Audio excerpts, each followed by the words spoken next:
नेपाल का इतिहास, वीरता, एकता और गौरव की कहानी संसार के नक्शे में छोटा दिखने पर भी इतिहास के पन्नों में नेपाल विशाल है।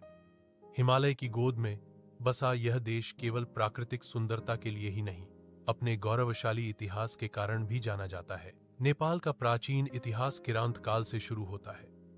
किरांत राजाओं ने करीब 500 वर्ष तक शासन किया, ऐसा विश्वास किया जाता है। उसके बाद लिच्छवी काल आया, जिसे नेपाल का सुनहरा युग कहा जाता है। कला, संस्कृति, वास्तुकला और धर्म के क्षेत्र में बड़ा विकास हुआ। आज भी चांगुनारायण मंदिर जैसे धरोहर लिच्छवी काल के हैं, प्रमाण के रूप में खड़े हैं। लिच्छवी के बाद मल्ल काल शुरू हुआ। मल्ल राजाओं ने नेपाल को सांस्कृतिक रूप से अत्यंत समृद्ध बनाया। काठमांडू घाटी में दरबारों, मंदिरों और मूर्तिकला का अद्भुत विकास हुआ। पाटन दरबार स्क्वायर और भक्तपुर दरबार स्क्वायर आज भी मल्लकालीन कला के जीवंत उदाहरण हैं। लेकिन उस समय नेपाल छोटे छोटे राज्यों में विभाजित था। इसी विभाजन ने देश को कमजोर बना दिया था। इसी अवस्था में गोरखा के राजा पृथ्वीनारायण शाह इतिहास में उभरे। 18वीं शताब्दी में उन्होंने नेपाल के एकीकरण का अभियान शुरू किया। उनके शब्द आज भी गूंजते हैं, नेपाल 4 जात 36 वर्ण का फूलबारी है। उन्होंने छोटे छोटे राज्यों को एकीकृत करते हुए आधुनिक नेपाल की नींव रखी। बहुत संघर्ष, युद्ध और बलिदान के बाद सन 1768 में काठमांडू विजय करते हुए उन्होंने एकीकृत नेपाल की घोषणा की। यही क्षण, यह नेपाल के इतिहास का सबसे महत्वपूर्ण मोड़ था। नेपाल कभी भी किसी का उपनिवेश नहीं बन पाया। सन 1814, 1816 के एंग्लो नेपाल युद्ध में नेपाली वीरों ने ब्रिटिश सेना के साथ बहादुरी से लड़ाई लड़ी। युद्ध के बाद सुगौली संधि हुई, जिसने नेपाल के भूभाग को घटाया। लेकिन नेपाली वीरता की कथा दुनिया भर में फैली। इसी साहस के कारण आज भी नेपाली गोरखा सैनिक दुनिया भर में सम्मानित हैं। समय बीतते जाने के साथ राणा शासन शुरू हुआ। सन 1846 में जंग बहादुर राणा ने सत्ता अपने हाथ में लेने के बाद लगभग 104 वर्षों तक राणाओं ने शासन किया। जनता अधिकार प्राप्त नहीं कर सकी।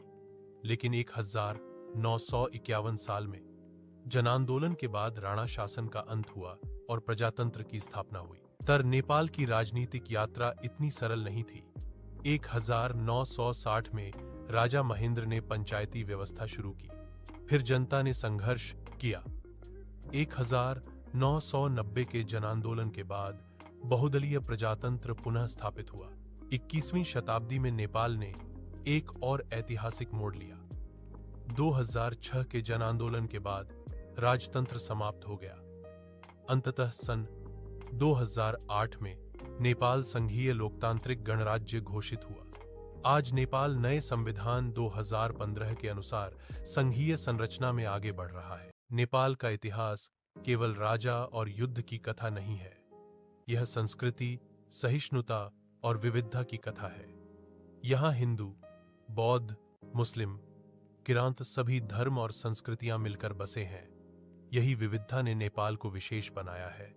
विश्व को सर्वोच्च शिखर सगरमाथा नेपाल को शान है। हिमालय, पहाड़ और तराई के मिश्रण से नेपाल को प्राकृतिक रूप से अद्वितीय बनाया गया है।